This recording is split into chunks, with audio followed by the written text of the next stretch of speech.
नमस्कार, जय हिंद साथियों। जैसा कि आपको पता है, देखिए, तमाम एग्ज़ाम आपके आने वाले हैं।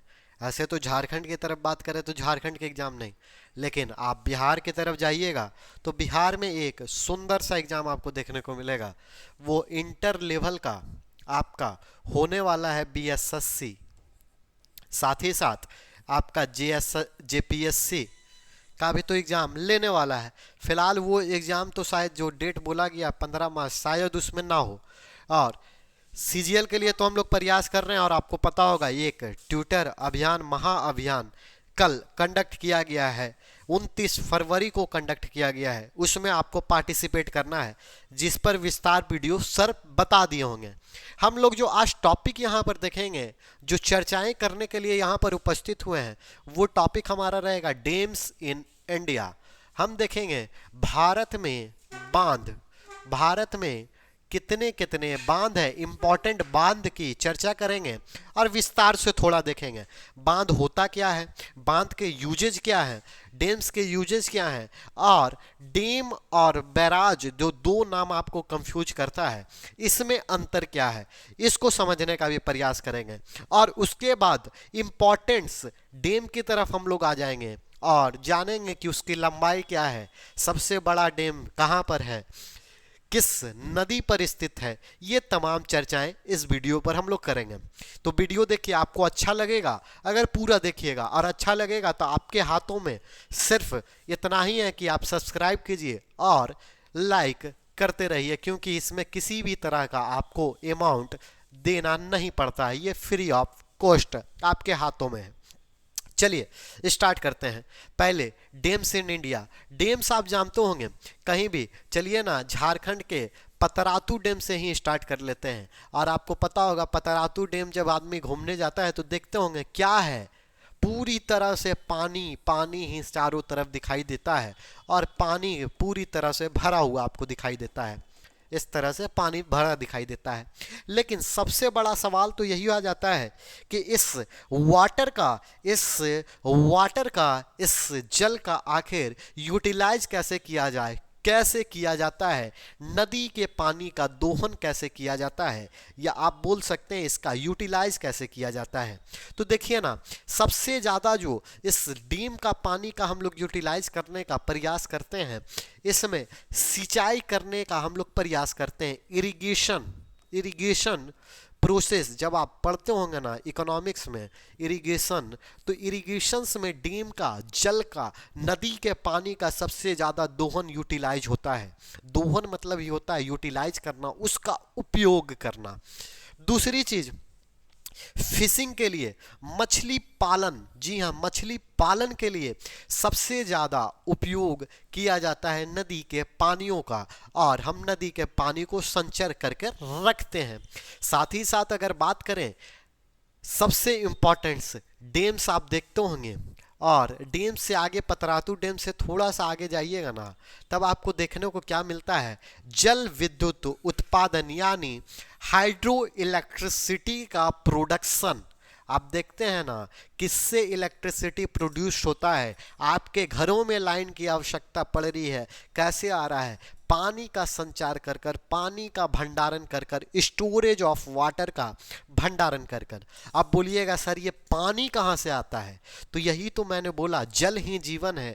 और ये जल तमाम कहाँ से आ रहे हैं, रिवर से आ रहे हैं, नदियों से जल आ रहे हैं।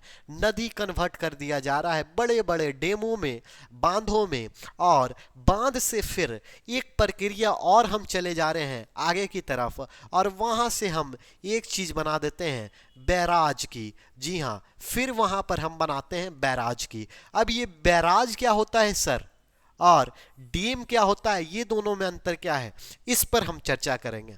तो देखिए, अगर इसका उपयोग करना है, इसको मेंटेन करना है, तो वो नदी का पानी, सपोज कीजिए, चलिए थोड़ा विस्तार में चलते ही हैं कि आपको विस्तार में समझ में आए और आपको लगे कि हाँ वाकई में आप कुछ यहाँ से प्राप्त करके गए। सपोज यहाँ पर ये बड़ा सा नदी आपको यहाँ पर दिख रहा है। ये नदी का पानी आपको पता है एक जगह स्थिर नहीं रहता है, एक जगह नदी का पानी नहीं इधर से निकल जाएगा, बहते चला जाएगा, नदी का पानी बहते रहता है, पानी बरसा और लेवल बढ़ा और नदी का पानी इधर आते चला गया। तो क्या आपको लगता है कि सीमित एक स्थान पर इतने पानी ही रहेंगे, कभी कम नहीं होगा? तो आप बोलिएगा नहीं सर, नदी का पानी है बहता चला जाएगा। अगर उपयोग करना है, आप साइंस पढ़ते होंगे तो एक्सपेरिमेंट एक होता है, बाल्टी में पानी डालकर इससे बल्ब जलाया जाता है, इलेक्ट्रिसिटी प्रोड्यूस कर कर दिखाता है बहुत कोई। तो कैसे करता है? अगर पानी जमीन में ऐसे बिछड़ा दें और उससे इलेक्ट्रिसिटी प्रोड्यूस नहीं कर सकता है, कहा साइंस वाला मास्टरवा है? नहीं होगा, क्योंकि स्टोरेज चाहिए, वाटर स्टोरेज चाहिए किसी भी चीज में। एक छोटे से कप में कर दीजिए, गिलास में कर दीजिए, छितराया हुआ पूरी तरह से पानी नहीं होना चाहिए कि पूरी तरह से बिखरा हुआ है, यहाँ पर थोड़ा ज़्यादा मात्रा है, यहाँ पर कम मात्रा है। जब स्टोरेज होगा तो सभी जगह पर कुल मात्राएं ठीक ठाक मिलेगी। उसी तरह हम यहाँ पर बात कर रहे हैं नदी, इसीलिए तो बनाया जाता है, फॉर्म्ड किया जाता है। इस नदी को, पानी को मेंटेन करने के लिए दो चीज़ों का उपयोग किया जाता है और बनाया जाता है। इसीलिए बनाया जाता है क्या? डैम, बांध बनाया जाता है। अब इस डैम में क्या होगा? इस डैम में क्या होगा? तो आप जाते हैं ना पतरातू डैम, क्या आपको लगता है पूरी एरिया कवर है? नहीं, एक सीमित एरिया कवर है जो उस डैम में पूरी तरह से पानी है, जहां पर आप बोटिंग करते हैं बैठ के, पूरा एकदम घुमाता घुमाता है। तो वहां पर देखते होंगे सीमित इलाका में पानी दिखाई दे रहा है। अब उससे थोड़ा सा आगे बढ़िएगा तो ऊपर से ऐसे पानी गिरता हुआ भी दिखाई देता है। आप देखते होंगे एक बड़ी सी ऐसे डैम के बाद बड़ी सी ऐसे गेट तीन चार लगी हुई है, तीन चार ऐसे गेट लगी हुई है, और इस गेट के माध्यम से पानी निकलता है। पानी इधर भी गिरते रहता है और पानी ये तीनों गेट से गिरते रहता है। ये क्या है सर? यही है बैराज। जी हाँ, यही है बैराज। इसको देखिए, यहाँ पर पानी है डैम में। अब आप बोलिएगा सर ये बैराज की जरूरत क्यों पड़ गई? तो ये बैराज ही तो इस डैम का पानी को रोके हुए है, स्टोर कौन किया हुआ है? तो ये बैराज ही इस लंबे लंबे गेट के द्वारा आपको देखते होंगे पानी रोका हुआ रहता है। इसीलिए कभी कभी देखते हैं जल का जब स्तर बढ़ जाता है, कभी कभी जब पानियां बरसने लगती है, बरसात के मौसम आते हैं, तब आपको देखते होंगे जल का स्तर बढ़ जाता है।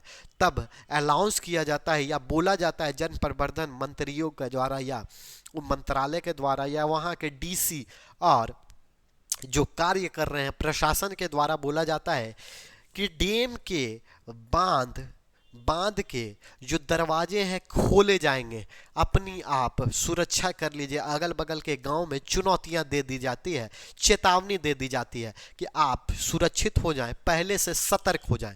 क्या खोला जाता है सर? इसी को खोला जाता है, बैराज के इस गेट को खोला जाता है। क्यों खोला जाता है?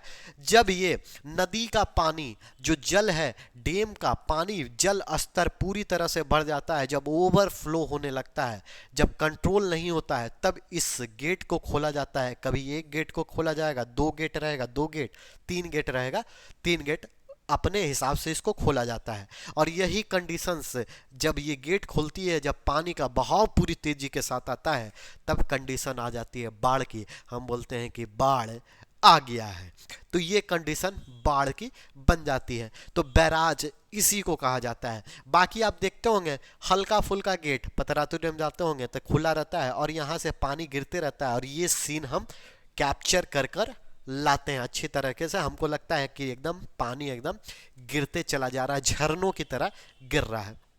अब यहाँ पर एक और कहानी बनती है कि बैराज का आखिर निर्माण क्यों किया जाता है, आखिर इसकी यूजेज हम क्यों करते हैं, और बैराज का यूज क्या है। तो देखिए, बैराज का यूज अगर देख लीजिए तो क्या यूज में आता है, और डैम क्या यूज आता है। काहे कि एग्जाम में कभी कभी आपसे यूजेस तो नहीं पूछेगा, लेकिन कभी कभी आपसे पूछ देगा कि पीने का पानी डैम के द्वारा या बैराज का, तो कंफ्यूजन्स होगा। तो देखिए, ये चीज आप समझ लीजिए। इसमें क्या समझना है, डैम समझ लीजिए, और ये ध्यान दीजिएगा। क्या हो गया यार? डैम, डैम, बांध वर्सेस बैराज का यूजेज हम लोग देख लेते हैं। डैम में हमने बताया, तो डैम में क्या है, पानी का स्टोरेज है भंडारण करने के लिए। जलाशय करने के लिए, भंडारण के लिए, पीने का पानी के लिए भी डैम का यूज किया जा सकता है, मछली पालन के लिए भी, और सबसे important hydro electricity power generate करने के लिए हम लोग बांध का उपयोग करते हैं, यूज करते हैं। बैराज का क्या है, यहां पर देख रहे हैं इस तरह का सबूज, ये गेट आपको दिख रहा है बैराज, यहाँ पर एक ये कर दिया जाता है सुरंग, और यहाँ से जब पानी निकलेगी तो ये कंडीशंस निकल जाती है नहर। नहर इसी को बोला जाता है नहर। नहर के थ्रू जब पानी जाता है तो इसी बैराज से नहर का कंस्ट्रक्शन होता है, कैनाल का कंस्ट्रक्शन होता है। तो कंस्ट्रक्शन ऑफ कैनाल पहला यूजेज। दूसरा, नदी का बहाव कम करने के लिए, नदी का बहाव कम करने के लिए हम लोग क्या बनाते हैं, कंट्रोल रिवर फ्लो को कम करने के लिए हमने फिगर के माध्यम से आपको बताया कि किस तरह इसलिए बनाया जाता है बैराज का। अब ये दोनों के दोनों चीज आखिर थे क्या, तो ये दोनों के दोनों चीजें जो थी ना सर, ये दोनों के दोनों चीज क्या थे, तो ये दोनों के दोनों एक रिवर प्रोजेक्ट है, जल की परियोजना है। ये दोनों के दोनों क्या चीज है कि ये जल की एक परियोजना है, जल का प्रोजेक्ट है, और ये दोनों जल के प्रोजेक्ट कहलाते हैं। कभी कभी आपको कोई पूछता है कि ये डैम और बैराज जो है ना सर, ये क्या चीज है, तो आप बोलिएगा ये दोनों दोनों क्या है, तो एक रिवर प्रोजेक्ट है, जल की परियोजना है। इसके बाद हम लोग जो देखेंगे, देखिए सेशंस अगर आपको अच्छा लग रहा होगा तो लोगों तक शेयर कीजिएगा और लाइक करना भी भूलना नहीं है। इसके बाद हम लोग क्या देख लेते हैं कि मल्टीपर्पस प्रोजेक्ट है।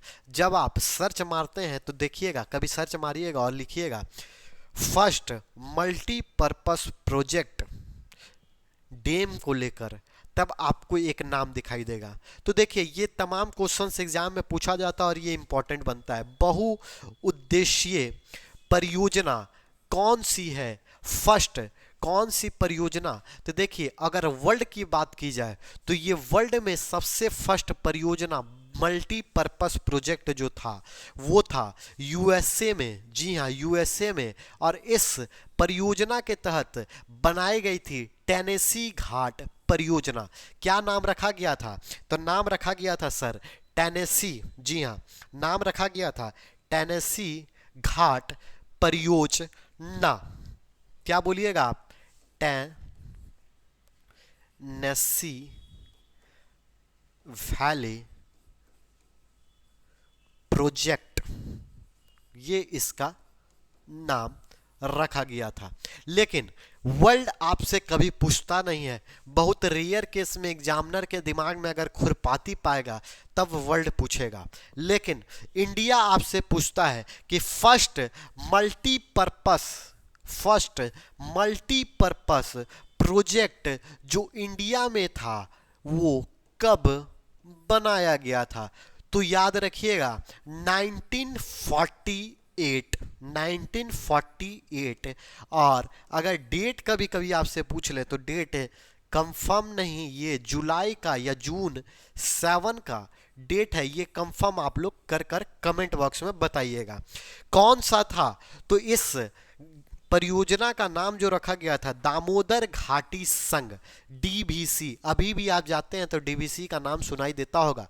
और इससे सबसे ज्यादा हाइड्रो इलेक्ट्रिसिटी पावर यहीं से जनरेट किया जाता है। और पूरा नाम इसका क्या, तो दामोदर वैली कॉर्पोरेशन। जी हाँ, डीवीसी, दामोदर वैली कॉर्पोरेशन।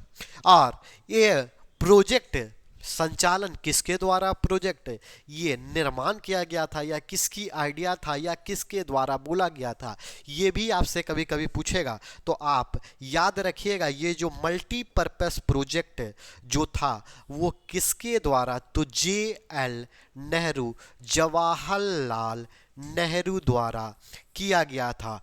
और इस प्रोजेक्ट को जो बोला गया था ना, इस प्रोजेक्ट को ही बोला गया था आधुनिक भारत का मंदिर, यानी टेम्पल ऑफ मॉडर्न इंडिया। कभी कभी आपसे पूछता है कि modern temple of modern India कौन सा प्रोजेक्ट है? तो दामोदर वैली कॉरपोरेशन, डीबीसी आप बोलिएगा।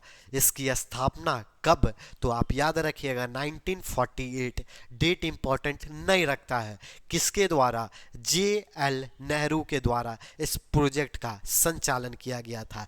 इसके बाद हम लोग जो सेशन देखेंगे, इसके बाद के सेशंस में अब हम लोग स्टार्ट कर देंगे डेम। ये इंट्रोडक्शंस था, इससे पूछने वाले क्वेश्चन दो तीन मैंने जो आपको बता दिया आपको। और मैंने क्या बताया? बांध बैराज आपको समझा दिया। रिवर की क्या विशेषताएं होती है, जल की क्या विशेषताएं हैं, किस तरह आप रिजर्व करते हैं, वो मैंने बताया। इसके आगे के नेक्स्ट क्लास में जब आप जाएंगे या मैं जब आऊंगा तो स्टार्ट करूंगा, क्योंकि ज़्यादा बड़ा भी नहीं, शॉर्ट्स में एकदम आपको ख़त्म करना है। तो इसके बाद हम लोग क्या देखने का इस प्रयास करेंगे? इसके बाद हम लोग सीधा आ जाएंगे डैम की तरफ। और डैम में क्या देखेंगे? तो डैम में हम लोग देखेंगे इम्पॉर्टेंट डैम। सभी डैम की चर्चा तो नहीं की जा सकती है कि हर स्टेट में आपको पता होगा डैम रहता ही है, बांध रहता है, तो सभी डैम को तो नहीं देख सकते हैं। लेकिन जो हमारे एग्जाम पॉइंट ऑफ व्यू से परीक्षा के लिए महत्वपूर्ण रखते हैं वैसे जानेंगे। सबसे बड़ा, सबसे लंबा, सबसे ऊंचा, इसके बारे में जानेंगे। इस हर डैम के बारे में जिसके बारे में जानेंगे, इस किस नदी पर बना हुआ है, किसके द्वारा प्रोजेक्ट किया गया और कब इसका संचालन शुरू हुआ था, कब इसकी शुरुआत हुई थी, इसकी हाइट क्या रहेगी, इसका प्लान क्या था। और हर बांध का एक प्रोजेक्ट होता है क्या? तो हाइड्रो इलेक्ट्रिसिटी पावर जनरेट करना, हाइड्रो इलेक्ट्रिसिटी जनरेट करना।